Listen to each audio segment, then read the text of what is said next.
നിർമ്മിത കാറും പട്ടുടയാടകളുമുള്ളവരുടെ കൂട്ടായ്മകൾ മാത്രം കണ്ടിട്ട് രാജ്യം പുരോഗമനത്തിന്റെ ഗിരിശൃംഗത്താണെന്ന് തെറ്റിദ്ധരിക്കുന്ന ഒരു ഭരണവർഗം നമ്മുടെ നാടിന്റെ മറുവശം കാണാൻ കൂട്ടാക്കുന്നില്ല. അതിനാൽ ഒരു വശത്ത് ശതകോടീശ്വരന്മാരും മറുവശത്ത് പട്ടിണിപ്പാവങ്ങളും പെരുകുന്നു. സംസ്കാരത്തെയും സനാതന മൂല്യങ്ങളെയും മുറുകെ പിടിച്ചിരുന്ന മധ്യവർഗം ഇല്ലാതാകുന്നു. ജീവിതബന്ധങ്ങളുടെ വേലിയേറ്റത്തിൽ പിടിച്ചു നിൽക്കാനാകാതെ വരുമ്പോൾ അറിഞ്ഞോ അറിയാതെയോ അവർ തെറ്റായ മാർഗങ്ങളിൽ എത്തിപ്പോയാൽ ആർക്കാണ് കുറ്റപ്പെടുത്താനാവുക?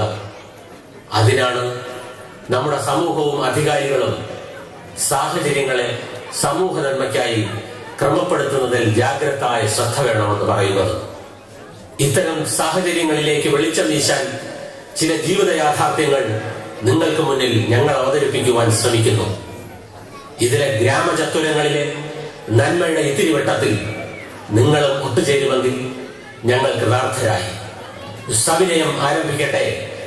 ജയരാജ് ജയഗിരി രചനയും രംഗഭാഷയും ഒരുക്കിയ ജ്യോതിർഗമയ.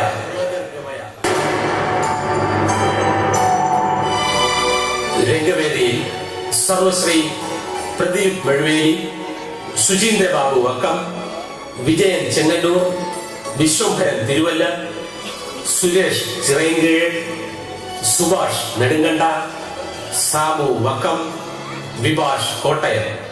സ്റ്റുഡിയോ അമീർ അപ്പൂസ് ഓഡിയോ വിഷ്വൽ തിരുവനന്തപുരം. സാങ്കേതിക സഹായം സുബ്രഹ്മണ്യൻ പരമേശ്വരൻ കുര്യാത്തി. മനുഷ്യനാ എന്തിനീ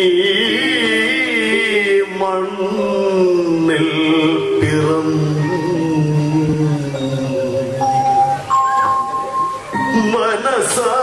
മനസാക്ഷിയോട് ഒന്ന് ചോദിച്ചു നോക്കൂ.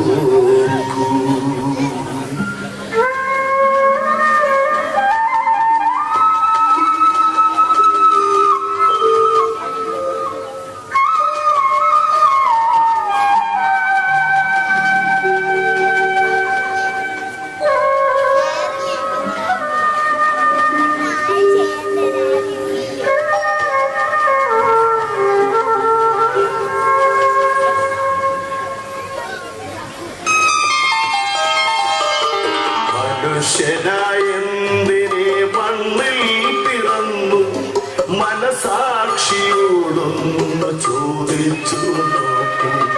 മനുഷ്യനായി എന്തിനെ മണ്ണിൽ പിറന്നു മനസാക്ഷിയോടൊന്ന് ചോദിച്ചു നോക്കൂ.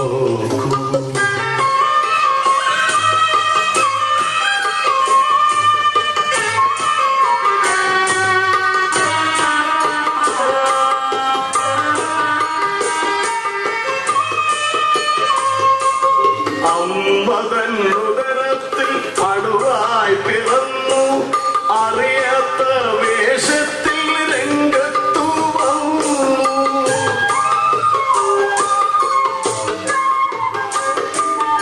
അമ്മതൻ ഉദരത്തിൽ അണുവായി പിറന്നു അറിയാത്ത വേഷത്തിൽ രംഗത്തു വന്നു. നടനായി നടിച്ചു നാടകം തീർന്നാൽ നരകമോ സ്വർഗമോ എന്തു കിട്ടും? നടനായി നടിച്ചു നാടകം തീർന്നാൽ നരകമോ സ്വർഗമോ എന്തു കിട്ടും? നിനക്കെന്തു കിട്ടും? മനുഷ്യനായി എന്തിനീ മണ്ണിൽ പിറന്നു മനസാക്ഷിയോടൊന്ന് ചോദിച്ചു നോക്കൂ.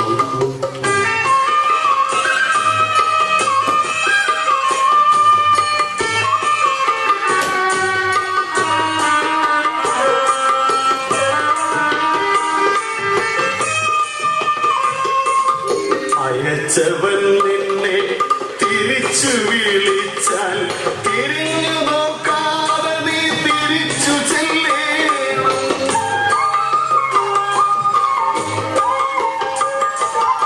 അയച്ചവൻ നിന്നെ തിരിച്ചു വിളി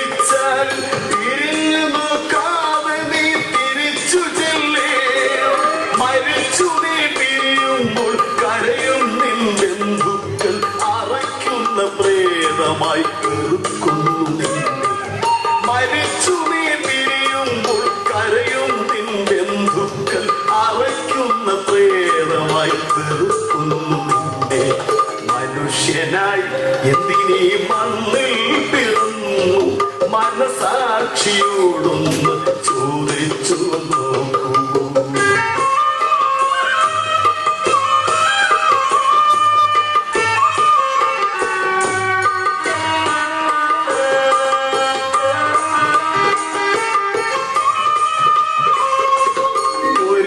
നീ ചെയ്യും തെറ്റുകളെല്ലാം ഒരുത്തന്റെ മുൻപിൽ വിസ്തരിച്ചിടും.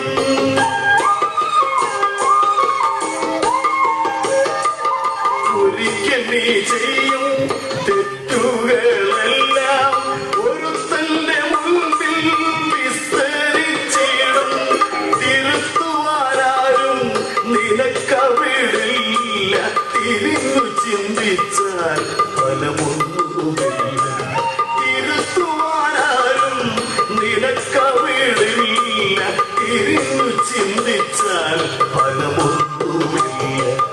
മനുഷ്യനായി എന്തിനീ മണ്ണിൽ പിറന്നു മനസാക്ഷിയോടൊന്നു ചോദിച്ചു നോക്കൂ.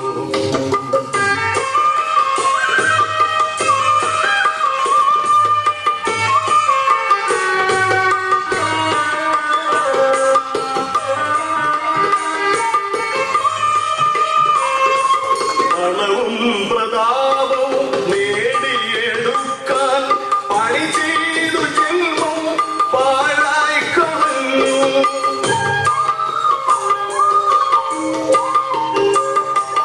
പണവും പ്രതാപവും നേടിയെടുക്കാൻ പണി ചെയ്തു ജന്മം പാഴായി കളഞ്ഞു.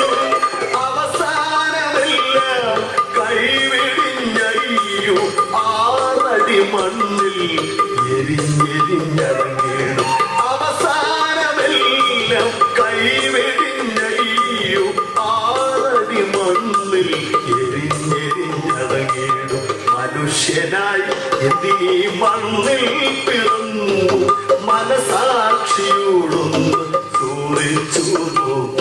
ആ മനസാക്ഷിയോടൊന്ന് ചോദിച്ചു നോക്കൂ.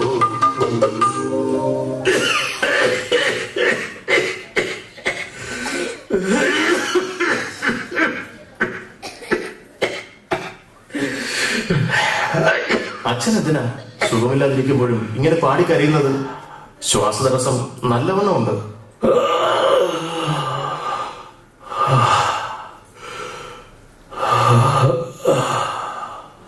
ഇന്ന് ഞാനല്ല ജീവിക്കുന്നത്, എന്നിലെ ആസ്മയാ. കുഞ്ഞുശങ്കരൻ എന്ന ഞാൻ എന്നേ മരിച്ചു കഴിഞ്ഞു. നീ പോയ കാര്യം എന്തായി മോനെ? ബാങ്ക് മാനേജർ 100 തടസ്സങ്ങൾ പറയുന്നു. മറ്റു കുട്ടികൾക്കൊക്കെ പാസ്സാക്കി കൊടുക്കുകയും ചെയ്തു. നിനക്ക് മാത്രം ലോൺ തരുന്നില്ല,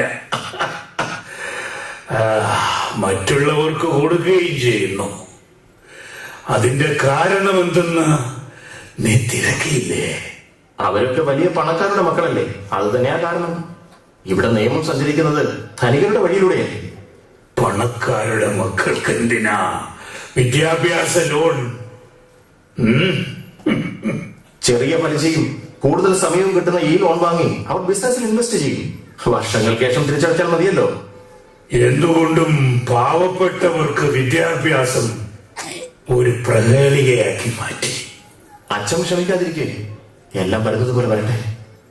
നീയാണ് കുട്ടി ഇന്നെന്റെ ദുഃഖം, നീ അനുഭവിക്കുന്ന കഷ്ടപ്പാട്. ഒരിക്കൽ ജീവിതം കൈവിട്ടുപോയപ്പോൾ എന്നെ ജീവിക്കാൻ പ്രേരിപ്പിച്ചത് എന്റെ സംഗീതവും പിന്നെ എന്റെ ഭാനുമതി. അവൾക്ക്, നിന്റെ അമ്മയ്ക്ക് അവസാന നാളുകളിൽ ഞാൻ കൊടുത്ത വാക്കാണ് നിന്നെ പഠിപ്പിച്ച് ഒരു വലിയ നിലയിൽ എത്തിക്കാമെന്ന്. അച്ഛൻ ഇങ്ങനെ തളർന്നു പോയാൽ എനിക്കാരാ ഉള്ളത്? നിന്റെ അമ്മയ്ക്ക് കൊടുത്ത വാക്ക് പാലിക്കാനായില്ലെങ്കിൽ നമുക്ക് ഒരുമിച്ച് ആത്മഹത്യ ചെയ്യാൻ പോലെ. അച്ഛാ,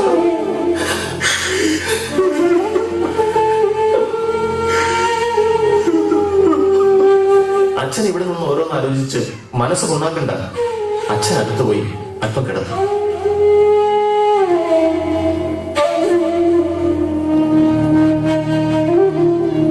എന്തതിശയമേ ദൈവത്തിൻ സ്നേഹം എത്ര മനോഹരമേ, അതിലെന്നുടെ പങ്കും ശോശമയുടെ പങ്കും എത്ര ഭയങ്കരമേ.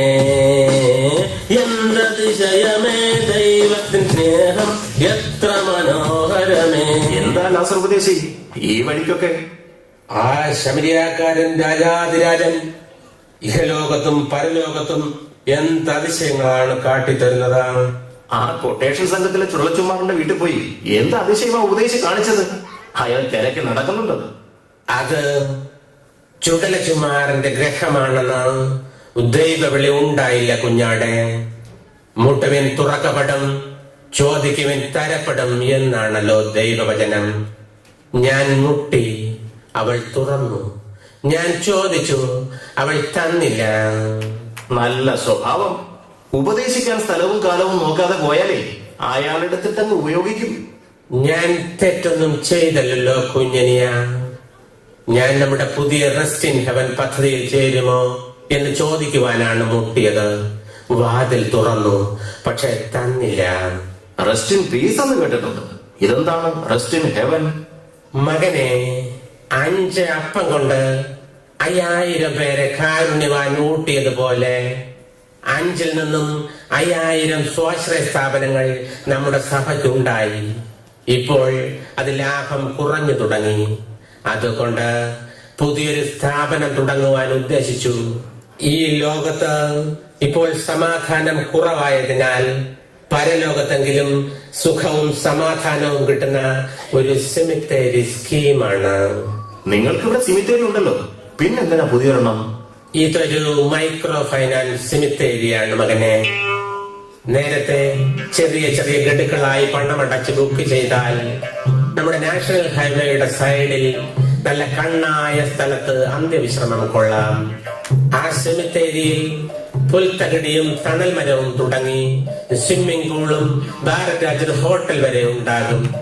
വലിയ സ്കീമിൽ അംഗമായാൽ ശിലാഫലകം, സ്മൃതി മണ്ഡപം ഒക്കെ പണിയാം. വരുന്ന ബന്ധുക്കൾക്ക് അടിച്ച് പൊളിച്ച് ശവമടക്കി പോവുകയും ചെയ്യാം.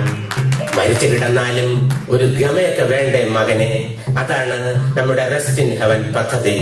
ഭൂമിയിലെ സ്വർഗരാജ്യത്തിൽ അന്ത്യവിശ്രമം കൊള്ളുന്ന പുതിയ പദ്ധതി. നല്ല ബുദ്ധി. ഇതിൽ അംഗമാക്കാനാ ചുള്ളച്ചുമാറിന്റെ വീട്ടിൽ പോയി വാതിൽ മുട്ടിയത്? അത് മാത്രമല്ല, ചുടലച്ചുമാരന്റെ കുടുംബവുമായി ഒരു സൗഹൃദം സ്ഥാപിച്ചാൽ അടുത്ത തലവെട്ട് കൊട്ടേഷൻ എവിടെയാണെന്ന് നേരത്തെ തിരക്കി ആ വീട്ടിൽ പോയി റെസ്റ്റ് ഇൻ ഹെവനിൽ മെമ്പറാക്കാമല്ലോ എന്ന് കരുതി. അയാൾ വീട്ടിലുണ്ടായിരുന്നെങ്കിൽ ഹെവന്റെ വാതിൽക്കൽ തന്നെ ഉപദേശിക്ക് അന്ത്യവിശ്രമം കൊള്ളാമായിരുന്നു. ഇപ്പോ ഇങ്ങോട്ടുള്ള വരവിന്റെ ഉദ്ദേശം അതൊരു രഹസ്യമാ. അച്ഛനോട് ഒരു നല്ല മുഹൂർത്തം കുറിച്ചു വാങ്ങാനാ വന്നത്. സെമിത്തേരിയുടെ ഉദ്ഘാടനത്തിന്. ഒരു ബിസിനസ് തുടങ്ങുമ്പോൾ രാഹുവും ഗുളികനും ഒക്കെ നോക്കുന്നത് നല്ലതാ സഹോദര. ആളെ കൊള്ളാമല്ലോ. വലിയ സത്യക്രിസ്ത്യാനിയായിട്ട് ഇതിലൊക്കെ വിശ്വാസമൊന്നും ആരോടും പറയണ്ട. ഞാനൊരു കൺവെർട്ടഡ് ക്രിസ്ത്യനാണ്.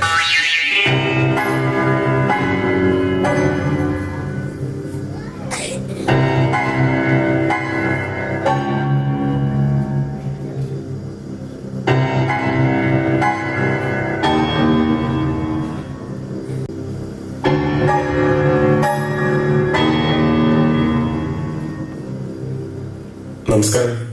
നമസ്കാരം. മനസ്സിലായില്ല. ഈശോ മിശിഹായ്ക്ക് സ്തുതിയായിരിക്കട്ടെ. സന്മനസ്സുള്ളവർക്ക് മാത്രം എപ്പോഴും സ്തുതിയായിരിക്കട്ടെ.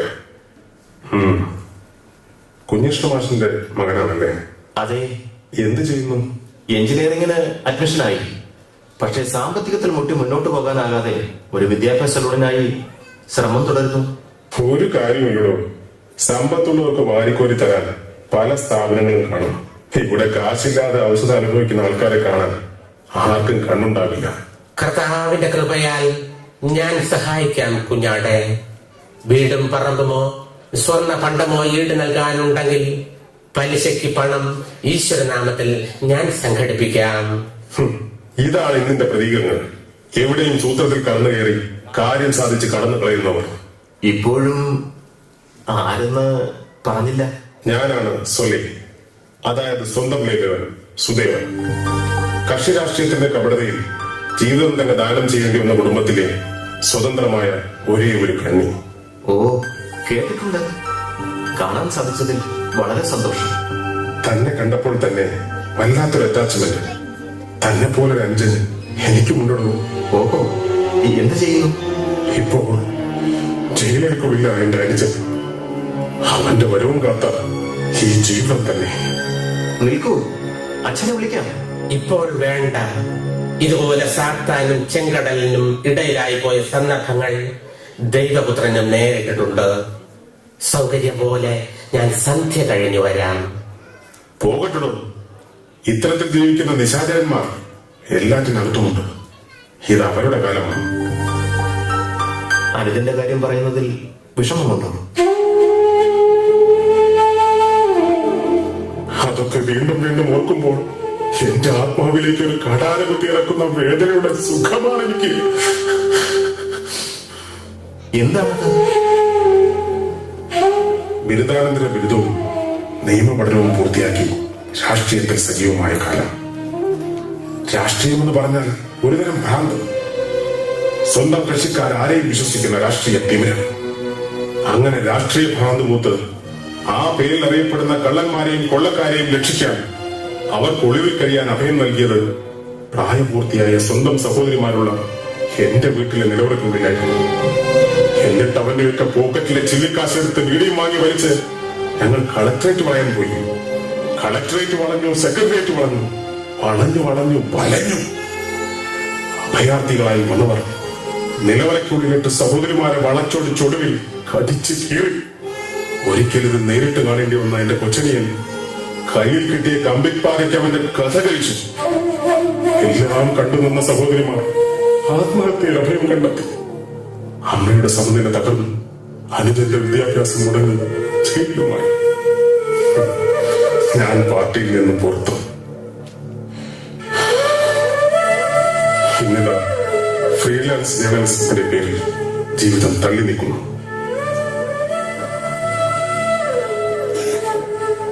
ഈ വരവിന്റെ ഉദ്ദേശം? തന്റെ അച്ഛനൊന്ന് കാണാൻ. വളരെ വലിയ നിലയിലെത്തേണ്ടിയിരുന്ന ആൾ സമൂഹത്തിന്റെ പുറമ്പോക്കിൽ ജീവിതത്തിന്റെ കൈപ്പുനീർ കുടിക്കുന്നു എന്നറിഞ്ഞപ്പോൾ ഒരഭിമുഖമായാലോ എന്നൊരു ചിന്ത. അങ്ങനെ വന്നതാ.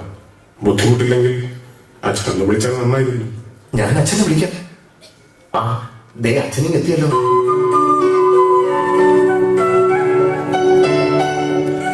ആരാ മോനെ? മനസ്സിലായില്ല. അച്ഛനെ ഇന്റർവ്യൂവിന് വന്ന ജേർണലിസ്റ്റാ. ജീവിതത്തിന്റെ കൈപ്പുനീർ ധാരാളം കുടിച്ചൊരു പച്ചയായ മനുഷ്യൻ. നമസ്കാരം. ജീവിതത്തിൽ സുഖവും സന്തോഷവും എന്തെന്നറിഞ്ഞിട്ടില്ലാത്ത എന്നിൽ നിന്നിനി എന്ത് ചെയ്യാനാ? ജീവിത സമരങ്ങളിൽ ഏറെ അനുഭവജ്ഞാനമുള്ള അങ്ങ് നിലനിൽപ്പിനായി നടത്തിയ പോരാട്ട ചരിത്രം ഈ ലോകം കൂടെ അറിയട്ടെ. പ്രതികൂല സാഹചര്യങ്ങളിൽ മുങ്ങിയും പൊങ്ങിയും ജീവിത നദി നീന്തിയ കഥ. ഞങ്ങളുടെ ഗ്രാമം രാജോദയം. മലയും പുഴയും പുൽമേടുകളും കൊണ്ട് വശ്യസുന്ദരമായ മലയോര കർഷക ഗ്രാമം.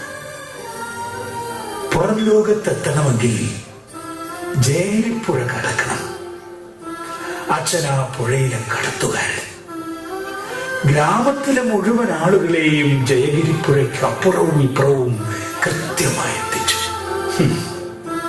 പക്ഷേ നമ്മുടെ കുടുംബത്തെ മാത്രം ഒരു നല്ല കടവിലടിപ്പിക്കാൻ അച്ഛനെ കൊണ്ടായില്ല. എന്താ നിങ്ങളുടെ അച്ഛൻ നിങ്ങളെ പിരിഞ്ഞു ജീവിച്ചോ? ആവോളം സ്നേഹവും വാത്സല്യവും തന്ന് അവസാനം വരെ അച്ഛൻ നമ്മളോടൊപ്പം ജീവിച്ചു. സത്യസന്ധനായ ഒരു കടത്തുകാരന്റെ വരുമാനത്തിനൊക്കെ ഒരു പരിധിയില്ലേ? എന്റെ പ്രൈമറി വിദ്യാഭ്യാസ കാലം ഞാൻ ഇന്നും ഓർക്കുന്നു. കഴുകിയാൽ അഴുക്കുമാറാത്ത ഒറ്റ ഉടുപ്പും നിക്കറുമായി ഉടഞ്ഞ സ്ലേറ്റിൻ കഷ്ണം നെഞ്ചോട് ചേർത്ത് പിടിച്ചുകൊണ്ട് പുഴയും വയലും താണ്ടി ഞാൻ സ്കൂളിലെത്തും. മുഷിയ വസ്ത്രം ധരിച്ചുകൊണ്ട് സ്കൂളിലെത്തുന്നതിനായി അറപ്പോടെ വീക്ഷിക്കുന്ന അധ്യാപകർ, നന്നായി പഠിക്കുന്നു എന്ന ഒറ്റ കാരണത്താൽ അസൂയയോടെ നോക്കുന്ന സഹപാഠികൾ, ആകെയുണ്ടായിരുന്ന ഒറ്റ ഉടുപ്പും കയറിയ ദിവസം ഞാൻ ഇന്നും ഓർക്കുന്നു. ഉടുപ്പില്ലാത്ത എന്നെ പ്രധാനാധ്യാപകൻ സ്കൂളിൽ നിന്ന് ഇറക്കിവിട്ടു. 1 മാസം വേണ്ടി വന്നു എനിക്കൊരു ഉടുപ്പുണ്ടാക്കാൻ. എങ്കിലും ഞാൻ എന്നും സ്കൂൾ വരാന്തയിൽ എത്തുമായിരുന്നു. ഒളിച്ചിരുന്ന് കേട്ടു പഠിക്കാൻ